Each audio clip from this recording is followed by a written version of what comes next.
आज पेट का कैंसर, आंत का कैंसर बहुत ज्यादा हो रहा है। ये घटना बहुत कम होगी। ये सिस्टम के भीतर आभा को बढ़ाता है।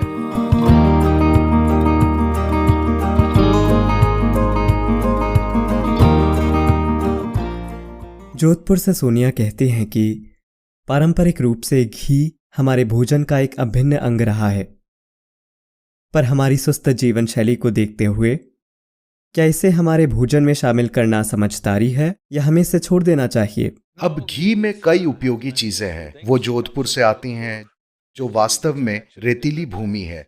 ऐसी जगह में घी बहुत बहुत महत्वपूर्ण है, क्योंकि अगर घी में ये क्षमता है, आमतौर पर हमें इसे समझना चाहिए। आज हम इसे कई सारी चीजों के साथ मिला रहे हैं, घी और चीनी, घी और कार्बोहाइड्रेट और सब कुछ।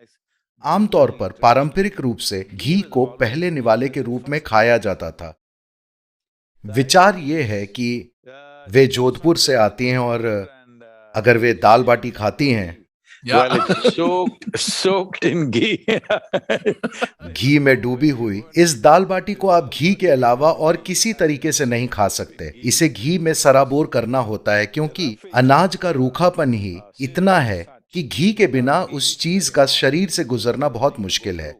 और घी के साथ पहला निवाला खाने का विचार यह है कि घी एक चिकनाई वाला पदार्थ है जो पूरी आहार नली को चिकनाई देता है। आपको सबसे पहले इसे ही खाना चाहिए ताकि ये भोजन के प्रवाह को आसान बना दे। और भारत में एक कारण ये भी है कि कई तरीकों से मिर्च भारत का मिजाज है, ठीक है?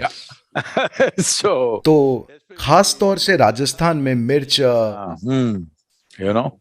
क्योंकि अगर एक ऊंट भी खाता है तो ये स्वादिष्ट होना चाहिए। तो वहां सच में मिर्च पर बहुत जोर दिया जाता है। जब आप बहुत मसालेदार भोजन खाते हैं तो उसे खाने से पहले आपके भोजन मार्ग पर घी की परत चढ़ाना बहुत अच्छा है। आंध्र प्रदेश में, राजस्थान में, दूसरी कई जगहों पर जहां कहीं भी बहुत गर्म मसालेदार भोजन होता है, वहां घी खाना भारतीय परंपरा का एक हिस्सा रहा है। उसे अलग रख दें तो घी का महत्व यह है कि यह आहार नली को साफ रखता है। देखिए, शारीरिक और मानसिक रूप से स्वस्थ रहने का एक जरूरी पहलू यह है कि आपका पेट साफ रहना चाहिए। अगर आप किसी आयुर्वेदिक डॉक्टर या एक सिद्ध वैद्य के पास जाते हैं, अगर आप ये भी कहते हैं कि आप मानसिक रूप से परेशान हैं, तो वे आपके साथ पहली चीज, आपको रात में नींद नहीं आती, सबसे पहले वे आपकी सफाई करेंगे, क्योंकि इन सभी चीजों के लिए साफ पेट का होना बहुत जरूरी है। तो जो व्यक्ति घी का उचित तरीके से सेवन करता है, उसका पेट हमेशा साफ रहेगा, क्योंकि वहां कुछ नहीं चिपकता, वहां कुछ भी लंबे समय तक नहीं ठहरता। Today, colon cancer, intestinal cancer are becoming so big. आज पेट का कैंसर, आंत का कैंसर बहुत ज्यादा हो रहा है। ऐसा नहीं है कि आप इसे पूरी तरह रोक सकते हैं, पर अगर एक निश्चित मात्रा में घी का सेवन किया जाए तो ये घटना बहुत कम होगी। And the ghee must be of the right quality. I don't know what. और घी सही गुणवत्ता का ही होना चाहिए।